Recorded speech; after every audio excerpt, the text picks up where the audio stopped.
جو جب defence minister تھا اور فورن منسٹر تھا دبئی سے تنخواہ لے رہا تھا. یہ کبھی سنا ہے کہ دبئی کی کمپنی سے ایک ملک کا فورن منسٹر اور ڈیفنس منسٹر تنخواہ لے؟ اور اس کے بعد وہ بچ بھی جاتا ہے, اس کو کچھ ہوتا بھی نہیں ہے. اور وہ کیونکہ طاقتور حلقوں میں اس کے دوستیاں تھیں, جب وہ الیکشن ہار رہا تھا 2018 میں تو ایک ٹیلی فون کیا, باجوہ صاحب مجھے بچا لو میں ہار رہا ہوں. اور باجوہ صاحب سپر کنگ نے کہا فکر نہ کرو تم جیت جاؤ گے, اور اگلے دن وہ جیت جاتا ہے. تو وہ جس طرح ہمیشہ عورتوں کے خلاف زبان استعمال کرتا ہے, اس نے پھر سے کی.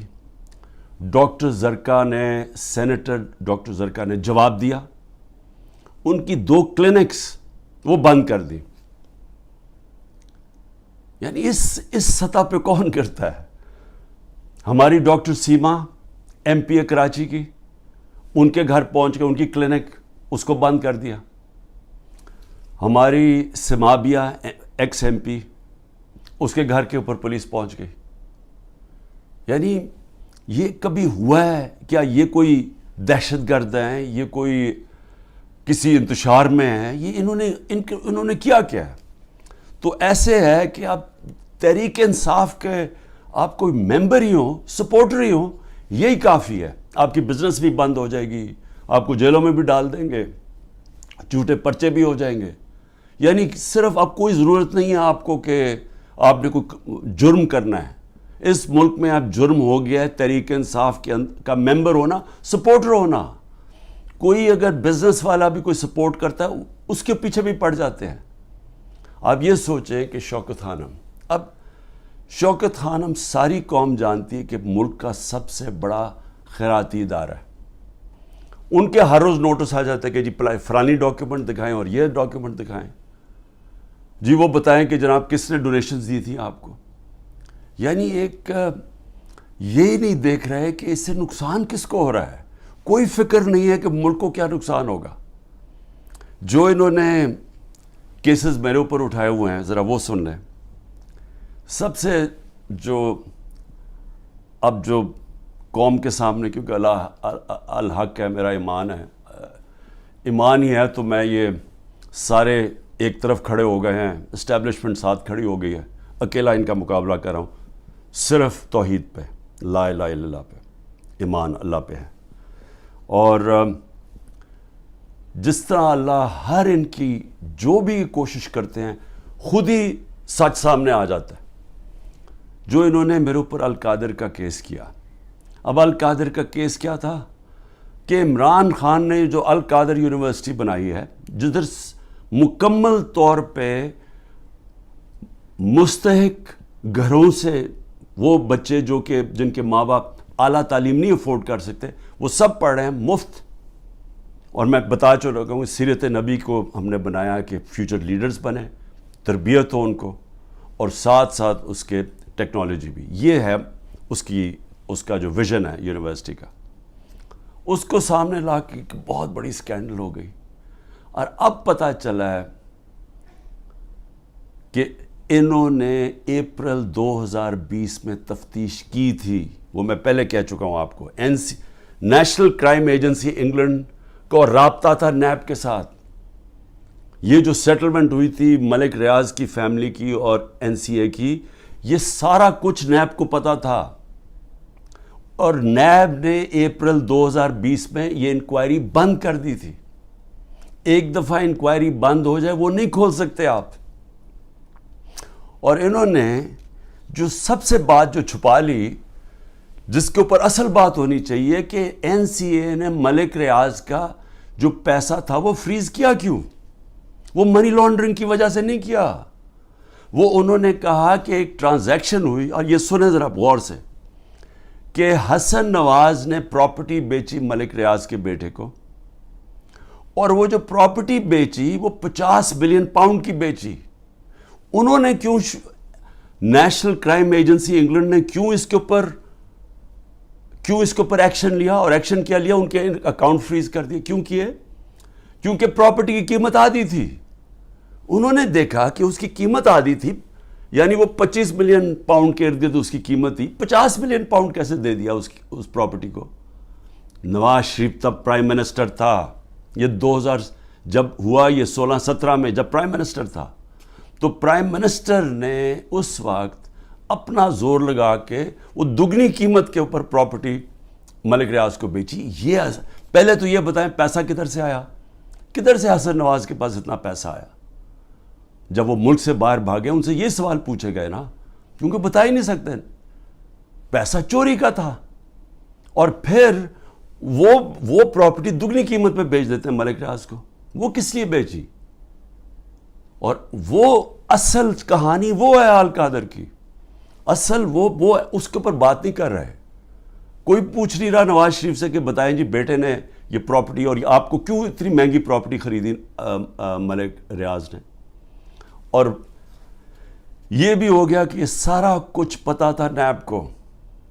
ان کا جو ڈپٹی وائس چیئرمین ہے اس وقت نیب کا، وہ اس کمیٹی میٹنگ میں بیٹھا ہوا تھا جب یہ کیس کلوز کیا گیا. مجھے 3 گھنٹے انہوں نے بٹھایا سوال کرتے ہوئے، میرے سے پوچھا جب ان کو سارے پتا تھا جواب، کیونکہ وہ ڈپٹی چیئرمین کو بھی پتا تھا، پروسیکیوٹر جنرل کو بھی پتا تھا. اس وقت جو ڈائریکٹر تھے نیب کے پنڈی میں، منگی صاحب، وہ بھی بیٹھے ہوئے تھے اس میٹنگ پہ. تو ان کے پاس تو منٹس پڑے ہوئے ہیں اس کے. تو پھر یہ کیوں میرے اوپر سارا کچھ کیا، اور یہ جو میرا وارنٹ نکالے اور مجھے اریسٹ کیا. اور دوسری یہ جو توشہ خانہ، یہ توشہ خانہ ایک عام کیس نہیں چل رہا، یہ ایسے ملٹری ٹرائل چل رہی ہے.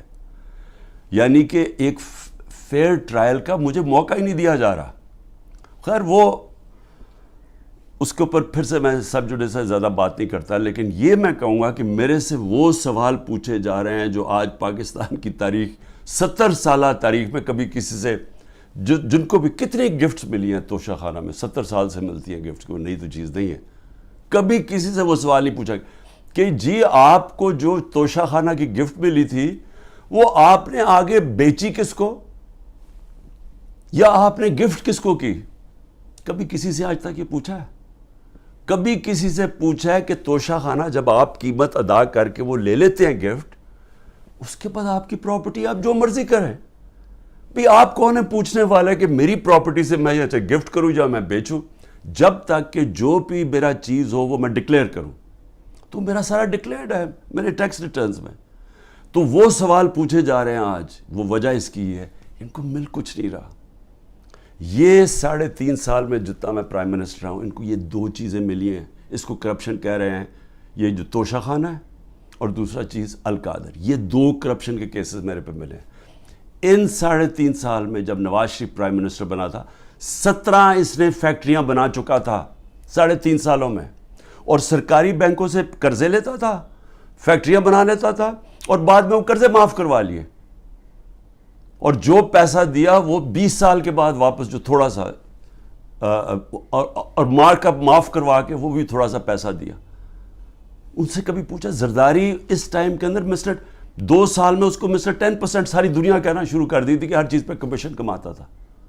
تو یہ 2 چیزیں ملی ہیں 3.5 سال میں، اور انشاءاللہ یہ میں ثابت کروں گا جب کیس آگے بڑھے گا. لیکن موقع دینا چاہیے مجھے پوری طرح جواب دینے کا. دوسری چیز جس کے اوپر میں بات کرنا چاہتا ہوں وہ ہے کہ یہ جو سائفر کے اندر، اور سائفر کے اندر میں پھر سے واضح کر دوں کہ بڑے کلیئر قانون بنا ہوا ہے. سائفر ہوتی ہے فورن آفس کے اندر، جو سیکرٹ کوڈ وہ فورن آفس میں رہتی ہے. یہ انسٹرکشنز ہیں کیبنٹ ڈویژنز کے. اس کے اندر کوئی اور کسی کے پاس وہ جو کوڈ والا سائفر ہے وہ نہیں جا سکتا. اور جو میرے پاس آیا تھا وہ مجھے پھر سے بلایا، بڑا اچھا ہے، ایف آئی اے کے سامنے پھر پیش ہوں گا. لیکن جو میرا مجھے کہتے ہیں کہ آپ نے وہ جو سائفر کے اندر چیز لکھی ہوئی تھی وہ پبلک کر دی.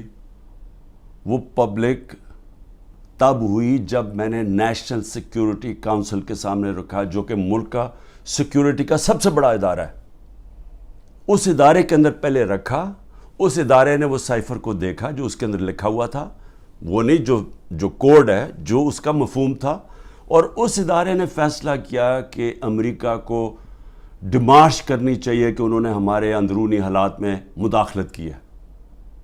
یہ جب نیشنل سیکیورٹی کونسل نے کہہ دیا پھر سب کو پتہ چل گیا کہ کیوں کہا ہے، کیونکہ وہاں سے ایک ان کے آفیشل نے کہا کہ جناب عمران خان کو جب تک آپ ہٹائیں گے نہیں نو کانفیڈنس میں تو پاکستان کے اوپر بڑی مشکلات ہوں گی. تو یہ تھا اس کا، تو یہ سب کو پتہ چل گیا. اس کے بعد تو اس میں کیا سیکرٹ رہ گئی، پھر کون سی سیکرٹ میں نے وائلیٹ کی، تو یہ بھی انشاءاللہ آ جائے گا سامنے. لیکن ایک چیز ہے کہ وہ جو سیکرٹ کو جو تھی وہ یاد رکھیں، اس میں گورنمنٹ بدلی گئی. یہ سازش ہوئی تھی میرے خلاف نہیں، پاکستان کے خلاف. اور جو وہ گورنمنٹ بدلی گئی، میں صرف آپ کو بتانا چاہتا ہوں کہ اس کے بعد ہوا کیا. آج پاکستانیوں کو کس چیز سے گزرنا پڑ رہا ہے.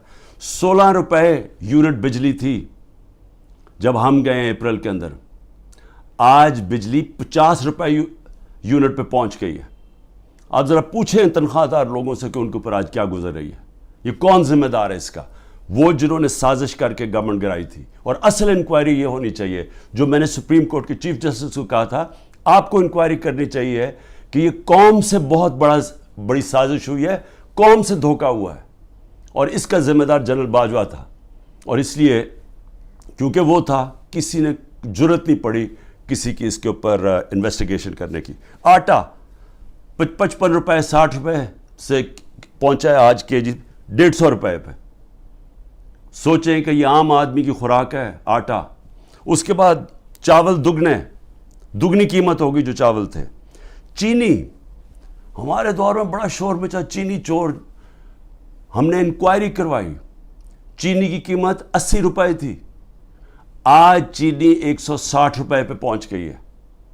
سارے جو بڑے بڑے شوگر مل مافیا وہ سارے بیٹھے ہوئے ہیں آج گورنمنٹ کے اندر. اور پھر یہ دودھ بڑا ضروری ہے کیونکہ بچوں کے لیے بہت ضروری ہے. 150 روپے لیٹر سے گیا 230 روپے لیٹر پہ. اور دال جو عام آدمی کھاتا ہے 310 روپے سے 520 روپے پہ گئی ہے. 310 روپے کے جی سے 520 روپے کے جی پہ دال گئی ہے. یہ عام لوگوں کے کھانے کی چیزیں ہیں. یہ ذرا بتائیں کہ کون ذمہ دار ہے جس نے یہ جو ساری سازش ہوئی تھی. اور انشاءاللہ جب بھی انکوائری ہوگی ثابت ہوگا کہ بہت بڑی ایک چلتی ہوئی حکومت کو مشکل وقت سے جو پاکستان کو نکالتی گئی اس کو گرا کے تو یہ ہوا. میں آخر میں 2 صرف چیزیں کہنا چاہتا ہوں.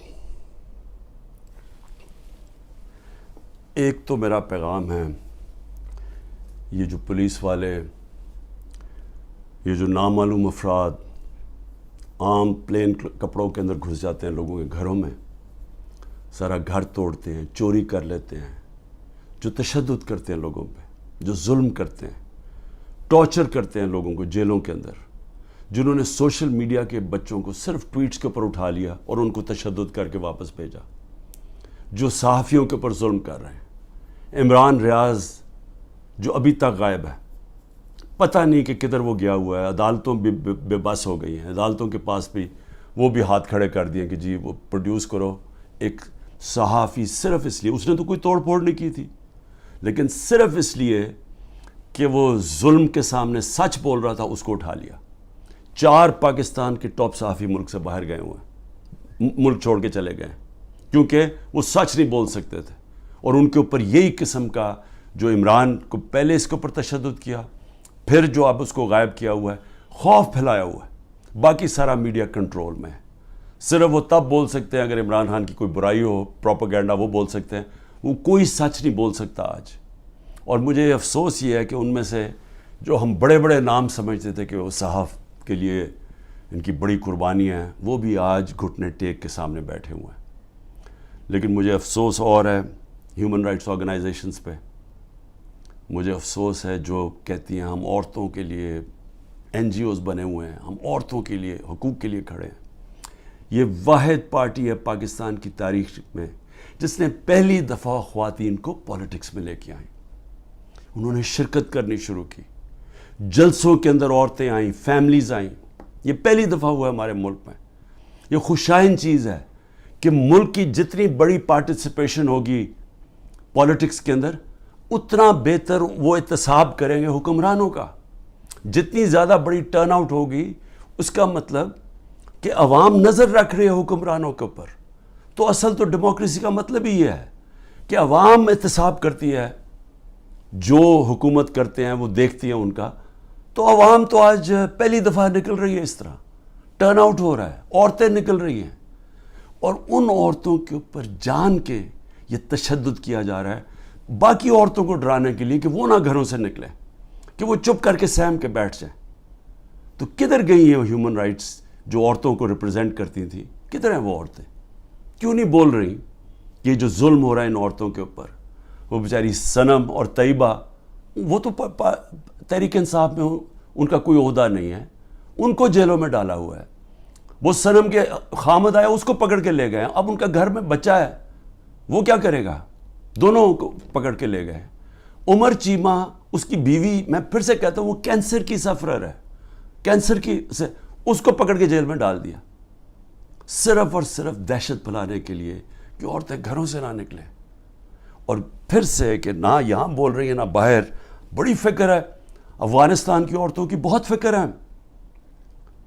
اور ہے ٹھیک ہے کہ اسکولوں میں سب سے زیادہ ملک کی بہتری ہوتی ہے جب عورتیں پڑھی لکھی ہوتی ہیں, اور پاکستان میں تو خاص طور پہ جب آپ کی آبادی تیزی سے بڑھ رہی ہو تو اس کو روکتا ہی ہے کہ پڑھی لکھی, جب آپ کی بچیاں پڑھی لکھی ہوتی ہیں, عورتیں پڑھی لکھی ہوتی ہیں. لیکن کیوں فکر نہیں ہے کہ یہ پاکستان کی عورتوں سے کیا ہو رہا ہے؟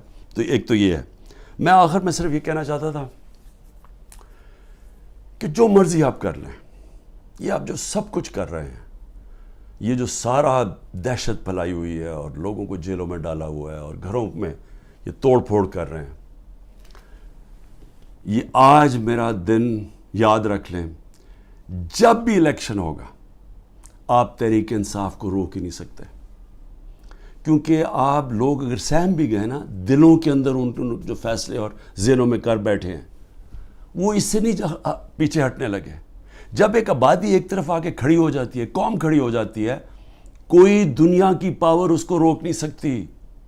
یہ صرف عارضی طور پہ آپ تھوڑی دیر لوگوں کو سہم جائیں گے, ڈر جائیں گے.